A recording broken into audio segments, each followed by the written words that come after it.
নজর রাখবো পরবর্তী সংবাদে। প্রধানমন্ত্রীর নতুন মন্ত্রিসভাকে ঘিরে এবার দেশ জুড়ে শুরু হয়ে গেছে নানান রকমের জল্পনা, কারণ আগামী কালকেই আমরা জানি প্রধানমন্ত্রী 3.0 অর্থাৎ তৃতীয়বারের জন্য শপথ গ্রহণ, তার সঙ্গে বেশ কিছু মন্ত্রিত্বরাও শপথ গ্রহণ রয়েছে। শরিক দলগুলিকে নিয়ে বেশি ভাবছেন মোদী এই মুহূর্তে দাঁড়িয়ে, কারণ প্রধানমন্ত্রীর সিদ্ধান্তের দিকে তাকিয়ে রয়েছে গোটা দেশ। আগামীকাল 6 জন মন্ত্রী শপথ নেবার সম্ভাবনা রয়েছে। ত্রিপুরা থেকে কে হবেন মন্ত্রী, এই মুহূর্তের সব থেকে বড় প্রশ্ন, কারণ বিপ্লব কুমার দেব রেকর্ড মাত্রায় যেরকম জয়ী হয়েছেন, শুধুমাত্র পশ্চিম আসন নয়, বিপ্লব দেবের যে রেকর্ড, বিপ্লব দেবের যে মার্জিন, তা আমরা দেখেছি স্বরাষ্ট্রমন্ত্রী অমিত শাহ বা কানাইয়া কুমার বেশ কিছু ক্ষেত্রে, মাফ করবেন, স্বরাষ্ট্রমন্ত্রী অমিত শাহেরও যে রেকর্ড সেটাকেও ছাপিয়ে গেছেন বিপ্লব দেব। তাই সেই জায়গাতে প্রশ্ন উঠে আসছে, ত্রিপুরা থেকে কি আদৌ কেউ মন্ত্রী হবেন?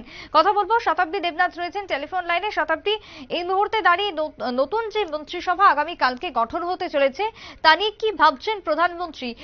কি হতে চলেছে আগামীকালকের মন্ত্রিসভার এই গঠনের মুহূর্তে? একেবারে সুপ্রীতি, দেখো যে মোদী সরকার 3.0 অর্থাৎ তৃতীয় দফায় ফের একবার ক্ষমতায় ফিরছে বিজেপির তোমার নেতৃত্বাধীন এনডিএ জোট। এবং এক্ষেত্রে আগামীকাল রবিবার প্রধানমন্ত্রী হিসেবে শপথ গ্রহণ করবেন নরেন্দ্র মোদী। তবে শুধুমাত্র এবার প্রধানমন্ত্রী একাই শপথ নেবেন নাকি তার সঙ্গে অন্য মন্ত্রীরাও থাকছেন, সেই নিয়ে কিন্তু এবার প্রশ্ন উঠতে শুরু করেছে।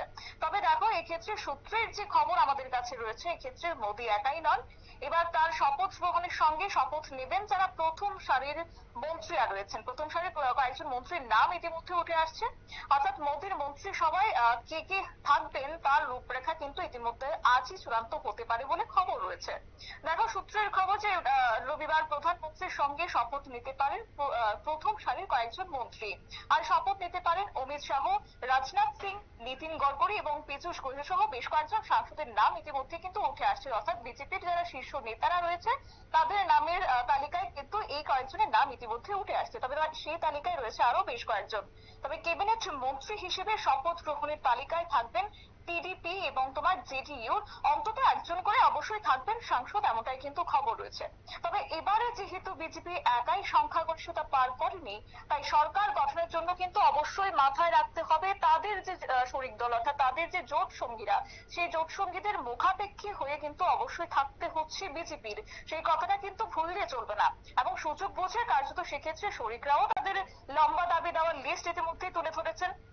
বিশেষ করে একদিকে যখন চন্দ্রবাবু নাইডুর তার টিডিপির দলের একাধিক মন্ত্রকে নিজেদের প্রতিনিধির দাবি করছেন এবং প্রতিরক্ষা থেকে সড়ক, পাশাপাশি তোমার গ্রাম উন্নয়ন মন্ত্রকের দাবি করছেন চন্দ্রবাবু নাইডু। ঠিক তার অন্যদিকে নীতিশ কোনোভাবেই খামতি রাখছেন না তিনি, কারণ এবারে যেহেতু লোকসভা নির্বাচনের ফলাফল ঘোষণা হওয়ার পরেই কিন্তু কিং মেকার হিসেবে কিন্তু দেখা গেছিল নীতিশ কুমারকে। আর সেই নীতিশ কুমার এবার দাবি করছেন যে তার বিহার সরকারকে যেন কোনোভাবে বিরক্ত না করা হয়। সেক্ষেত্রে দুজন পূর্ণমন্ত্রী এবং দুটি মন্ত্রকের প্রতিমন্ত্রীর পদও তিনি চাইছেন। এরই মধ্যে রয়েছে রেল এবং পাশাপাশি গ্রাম উন্নয়ন, জলশক্তি এবং পরিবহন, পাশাপাশি কৃষি মন্ত্রক।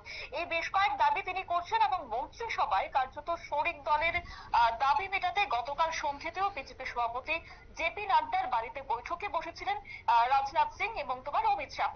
আজও রয়েছে এক প্রকার বৈঠক, একাধিক এক দফার বৈঠক সম্ভাবনা রয়েছে। তবে সূত্রের খবর যেটা বলা হচ্ছে, ক্যাবিনেট মন্ত্রী হিসেবে টিডিপি এবং তোমার জেডিইউ থেকে কারা শপথ নেবেন তা কিন্তু আজ প্রধানমন্ত্রী মোদীকে জানাবেন চন্দ্রবাবু নাইডু এবং নীতিশ। দেখো, রবিবার তৃতীয়বারের জন্য যেহেতু প্রধানমন্ত্রী শপথ নেবেন, তবে তার আগে শনিবার অর্থাৎ আজকের দিনে দাঁড়িয়ে এনডিএ শরিকদের নিয়ে বৈঠকে বসতে চলেছেন তিনি।